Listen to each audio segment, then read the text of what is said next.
In the dusty streets of Baiyin, a city nestled in the northwestern province of Gansu, China, a shadow began to fall across the community in the late 1980s. What started as isolated incidents would eventually evolve into one of the most chilling serial murder cases in modern Chinese criminal history.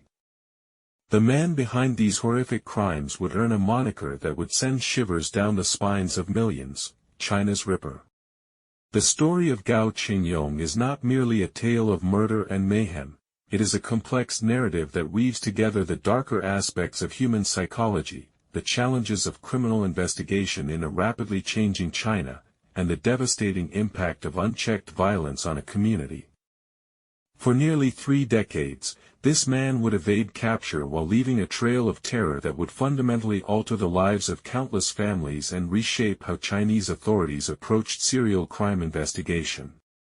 Gao Chengyong was born in 1964 in the rural outskirts of Baiyin City, into a China that was still reeling from the Cultural Revolution and beginning its tentative steps toward economic reform. His early years were marked by the typical hardships of rural Chinese life during this tumultuous period. The youngest of 4 sons in a farming family, Gao grew up in an environment where survival often took precedence over education or emotional development. Those who knew him in his youth would later struggle to reconcile the quiet, unremarkable boy they remembered with the monster he would become. Gao was described as introverted and studious, a young man who seemed to disappear into the background of any gathering. He was neither particularly popular nor notably troublesome during his school years, maintaining average grades and keeping largely to himself. After completing his basic education, Gao found employment at a local supply and marketing cooperative, a common type of business organization in socialist China. The work was mundane and poorly paid, involving the distribution of agricultural supplies and basic goods to rural communities. For a young man in the 1980s, as China began opening up to market reforms and urban opportunities, such a position might have felt like a dead end. It was during this period of his life, in the mid-1980s, that something began to change in Gao Chengyong. Perhaps it was the frustration of limited opportunities, the isolation of his work, or deeper psychological issues that had been brewing beneath the surface. Whatever the catalyst, by 1988, the quiet supply cooperative worker was harboring dark fantasies that would soon manifest in the most horrific ways imaginable. The nightmare began on a seemingly ordinary spring evening in May 1988. The victim was a 23-year-old woman who had been walking home alone through the quiet streets of Baiyin's residential district. What happened to her that night would establish a pattern that would terrorize the region for decades to come. The attack was swift, brutal, and methodical. The perpetrator had clearly waited for the right opportunity, choosing a location that offered both privacy and multiple escape routes. The victim was first incapacitated, then subjected to a sexual assault of extraordinary violence. But it was what came next that would earn the killer his infamous nickname. Using a sharp implement, the attacker inflicted wounds that bore a disturbing similarity to those associated with the notorious Jack the Ripper murders in Victorian London. The precision and nature of these mutilations suggested not just rage or sexual deviance, but a calculated desire to inflict maximum psychological trauma on both the victim and, subsequently, the investigating authorities and the community at large. When the body was discovered the following morning by a local resident, the crime scene was so shocking that even experienced police officers were visibly shaken. The level of violence was unprecedented in the region, and the deliberate mutilation suggested they were dealing with someone far more dangerous than a typical criminal. The local police, unprepared for such a sophisticated and brutal crime, initially treated it as an isolated incident. They conducted interviews with known criminals in the area, investigated possible motives related to the victim's personal life, and followed standard investigative procedures. However, they found no clear leads, no obvious suspects, and no apparent motive beyond the sexual assault itself. For 2 years after the first murder, Beijing returned to its normal rhythm of life. The horror of May 1988 began to fade from daily conversation, though it never completely disappeared from the collective memory of the community. Police continued to investigate sporadically, but with no new evidence or similar crimes, the case gradually moved to the background of their priorities. Then, in 1990, he struck again. The second victim shared disturbing similarities with the first, a young woman, alone, attacked in a relatively isolated area during evening hours. The method of attack, the nature of the sexual assault, and the specific pattern of mutilation were so similar that investigators immediately recognized they were dealing with the same perpetrator. This second attack sent shockwaves through the community that far exceeded the impact of the first. The realization that a serial killer was operating in their midst transformed the daily life of Beijing. Women began traveling in groups, avoiding certain areas after dark, and taking unprecedented security precautions. Parents kept their daughters under closer supervision, and the general atmosphere of the city became charged with fear and suspicion. Over the next several years, the attacks continued with irregular but terrifying frequency. 1995 saw another brutal murder, followed by attacks in 1996, 1997, and 1998. Each crime reinforced the pattern that investigators were beginning to understand all too well. The killer was methodical, patient, and apparently capable of blending seamlessly back into normal society between attacks. What made these crimes particularly terrifying was not just their brutality, but their apparent randomness. The victims seemed to share no connection beyond being young women who found themselves alone at the wrong time and place. There was no evidence of stalking, no indication that the killer knew his victims personally, and no clear geographical pattern that might help predict where he would strike next. By the mid-1990s, the case had become a priority for law enforcement agencies throughout Gansu province and beyond. The Chinese Ministry of Public Security had taken an active interest in the investigation, recognizing that the sophistication and persistence of the crimes represented a significant challenge to public safety and social stability. A special task force was established, bringing together investigators from multiple jurisdictions and specialties. Criminal psychologists, forensic experts, and experienced homicide detectives worked together to develop a profile of the killer and create strategies for his capture. This represented a significant evolution in Chinese law enforcement, which had traditionally relied more heavily on community informants and straightforward investigative techniques than on psychological profiling and forensic science. The profile that emerged painted a picture of an intelligent, organized offender who possessed detailed knowledge of the local area and was likely living what appeared to be a normal life in the community. The killer was almost certainly a local resident, probably employed in some capacity that allowed him to blend in without attracting attention, and possessed enough physical strength and nerve to overpower his victims quickly and efficiently. One of the most frustrating aspects of the investigation was the killer's apparent forensic awareness. Despite the brutality of his crimes, he left remarkably little physical evidence. What few traces he did leave, some fingerprints, minimal DNA evidence from early crime scenes, were not immediately helpful in an era when Chinese forensic databases were still in their infancy.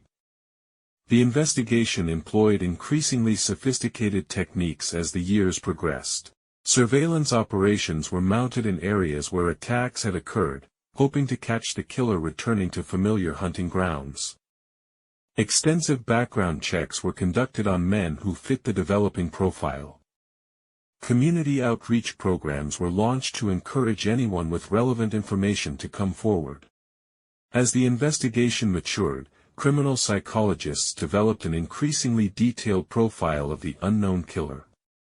The consistency of his methods, the specific nature of his violence, and the long periods between attacks all provided clues about his psychological state and probable life circumstances. The killer appeared to be what criminal psychologists classify as an organized offender. His crimes were planned rather than impulsive. He brought weapons to the crime scenes rather than using implements found there, and he took steps to minimize physical evidence.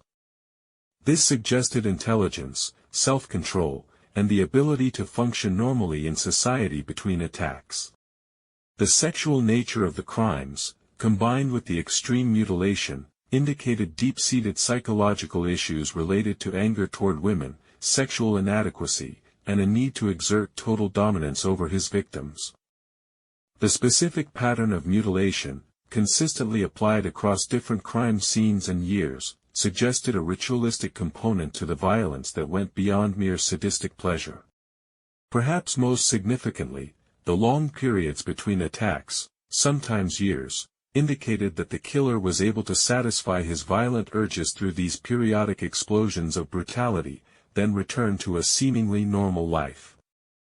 This pattern suggested someone with strong self-control and the ability to compartmentalize his dark impulses, making him particularly difficult to identify through normal behavioral observations. The impact of these crimes on the community of Baiyin and surrounding areas cannot be overstated. What had once been a relatively quiet, safe region became a place where fear was a constant companion for many residents, particularly women and their families. The social fabric of the community was fundamentally altered by the presence of this unknown threat. Traditional Chinese social structures, which emphasized community harmony and collective security, were strained by the inability to identify and eliminate the danger. Neighbor began to eye neighbor with suspicion, and the normal openness of community life was replaced by wariness and distrust. Local businesses, particularly those operating in the evening hours, saw their customer base decline as people avoided being out after dark. The night markets and social gatherings that had been central to community life became sparse and heavily supervised. Parents imposed strict curfews on their children, and women of all ages modified their behavior to minimize risk. The economic impact was also significant. As news of the murders spread beyond the immediate area, Baiyin's reputation suffered. Tourism declined, business development slowed, and the city's attempts at modernization and economic growth were hampered by its association with these horrific crimes. As the 1990s progressed into the early 2000s, the attacks continued with the same terrifying unpredictability. The year 2000 brought another brutal murder, followed by attacks in 2001 and 2002. Each new crime reinforced the killer's signature methods while demonstrating his continued ability to evade the increasingly sophisticated dragnet that law enforcement had spread across the region. What made this period particularly frustrating for investigators was the evolution of forensic science and criminal investigation techniques during these years.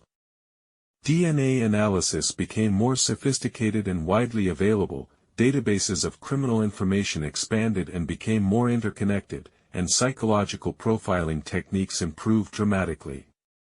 Yet despite these advances, the killer remained as elusive as ever. The investigation had by this time consumed enormous resources and involved hundreds of law enforcement personnel.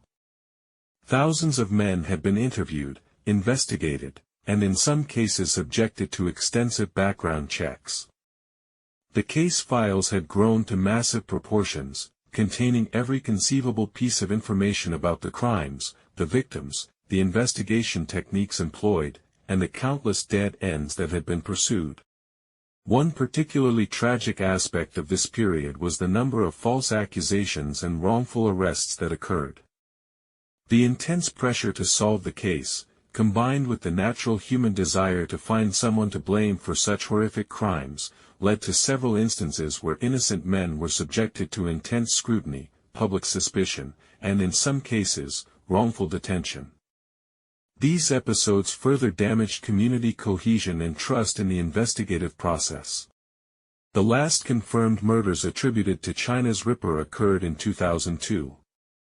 2 women fell victim to his brutal methods that year, bringing the total number of confirmed murders to 11 over a 14-year period.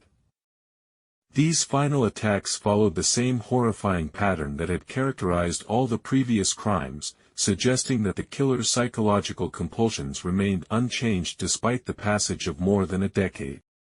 After 2002, something changed. Whether the killer had died, moved away, been imprisoned for other crimes, or simply found other ways to satisfy his violent urges, the murders stopped.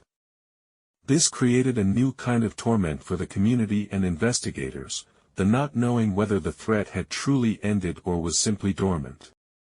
The cessation of the murders led to various theories. Some investigators believed the killer had died, possibly from illness or accident, noting that the age profile suggested he would be entering his 40s by this time.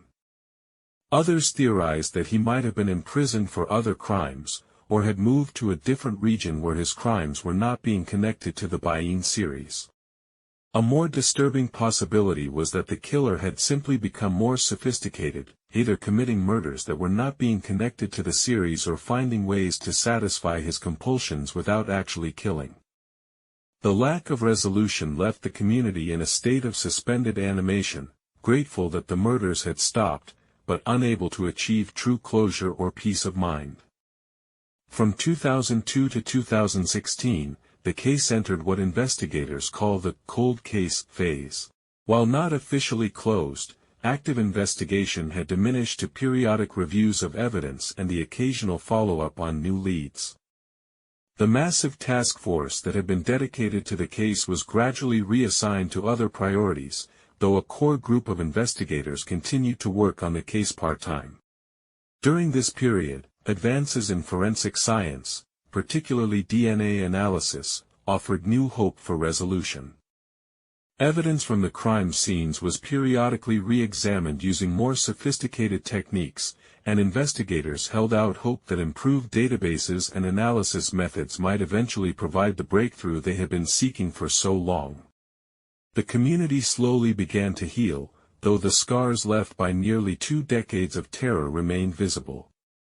Women continued to take precautions that had become second nature during the height of the killing spree, and the murders remained a defining part of Bayin's identity. Memorial services for the victims became annual events, and their families continued to press for justice and resolution. In 2016, nearly 30 years after the first murder and 14 years after the last confirmed attack, the breakthrough finally came. Advances in DNA analysis technology, combined with expanded criminal databases and more sophisticated comparison techniques, produced a match that investigators had been hoping for since the beginning of the case. The match came through what is known in forensic science as a familial DNA search. While investigators did not have a direct DNA profile match for their unknown killer, they were able to identify genetic similarities with samples in the criminal database that suggested they were looking for a close relative of someone already in the system. This breakthrough led them to Gao Chengyong, the quiet supply cooperative worker who had been living an apparently normal life in the very community he had terrorized for so many years. When investigators approached him in 2016, nearly 3 decades after his first murder, he was 52 years old, married with children, and still employed in a position that required him to interact regularly with community members. The arrest of Gao Chengyong sent shockwaves through the community that rivaled those created by the original murders. Here was a man who had lived among them, worked alongside them, and maintained the facade of normalcy while harboring one of the most brutal criminal minds in modern Chinese history. When confronted with the DNA evidence, Gao initially denied involvement in the crimes. However, as the evidence mounted and investigators presented him with the undeniable scientific proof of his guilt, his resistance began to crumble. The man who had successfully evaded capture for nearly 3 decades found himself face to face with forensic science that made denial impossible. During the interrogation process, Gao gradually began to admit his involvement in the murders. His confessions provided investigators with details about the crimes that only the perpetrator could have known, confirming beyond any doubt that they had finally captured China's Ripper. What emerged during these confessions was a portrait of a man who had successfully compartmentalized his violent impulses while maintaining a facade of normal social functioning. Gao had married, raised children, maintained employment, and participated in community activities, all while secretly harboring the memories and psychological drives that had led him to commit some of the most brutal crimes in modern Chinese history. The trial of Gao Chengyong began in 2017 and quickly became one of the most closely watched criminal proceedings in recent Chinese history. The case represented not only the resolution of a decades-old mystery but also a demonstration of how far Chinese forensic science and criminal investigation had advanced since the 1980s. The evidence against Gao was overwhelming. DNA analysis conclusively linked him to multiple crime scenes, and his confessions provided details that corroborated the physical evidence. Survivors of his attacks, where they existed, provided testimony that further confirmed his guilt. During the trial, details of Gao's life and psychological state were examined extensively. Mental health experts testified about his psychological profile and the factors that might have contributed to his violent behavior. However, the court ultimately rejected any arguments for diminished responsibility, finding that Gao had acted with full awareness of his actions and their consequences. The trial also provided long-awaited closure for the families of victims who had waited decades for justice. Many family members testified about the impact of the crimes on their lives and their communities, providing powerful testimony about the human cost of Gao's actions. In 2018, Gao Chengyong was sentenced to death for his crimes. The sentence was carried out in 2019, finally closing a chapter that had remained open for more than 30 years. The case of Gao Chengyong, China's Ripper, represents a watershed moment in Chinese criminal investigation and forensic science. The decades-long investigation pushed Chinese law enforcement to adopt more sophisticated investigative techniques, embrace forensic science more fully, and develop better coordination between jurisdictions. The case also highlighted the importance of maintaining detailed records and evidence preservation over long periods. The fact that DNA evidence from crimes committed in the late 1980s was still viable for analysis in 2016 demonstrates the value of meticulous evidence handling and storage. For the community of Baiyin and the broader region, the resolution of the case provided closure but also raised difficult questions about how such a person could live undetected among them for so long. The case sparked discussions about mental health, community vigilance, and the balance between individual privacy and collective security. The story of China's Ripper also serves as a reminder of the devastating impact that a single individual can have on an entire community. The fear, suspicion, and altered social dynamics that characterized life in Baiyin during the active years of the killing spree demonstrate how criminal violence extends far beyond its immediate victims to affect entire populations. The capture, trial, and execution of Gao Chengyong marked the end of one of the longest-running serial murder investigations in Chinese criminal history. For 30 years, this man had evaded justice while living a double life that allowed him to hide his monstrous crimes behind a mask of ordinary respectability. The case stands as a testament to the persistence of law enforcement investigators who refuse to give up despite decades of frustration and dead ends. It also demonstrates the power of advancing forensic science to solve even the most challenging cold cases. Perhaps most importantly, the resolution of this case provided a measure of peace to the families of victims and to a community that had lived under the shadow of fear for far too long. While the scars of those decades of terror will never fully heal, the knowledge that justice was finally served allows for a form of closure that seemed impossible for so many years. The story of China's Ripper serves as both a chronicle of human evil and a testament to human persistence in the pursuit of justice. It reminds us that even in the darkest of circumstances, truth can eventually emerge and that those who commit such heinous acts against society will ultimately face the consequences of their actions. Today, Baiyin continues its journey toward healing and renewal. The city that once lived in fear has reclaimed its streets and its future. While the memory of those dark years remains, it no longer defines the community's present or limits its aspirations for tomorrow. In this transformation lies perhaps the most powerful victory of all, the triumph of resilience over terror, of hope over despair, and of justice over evil.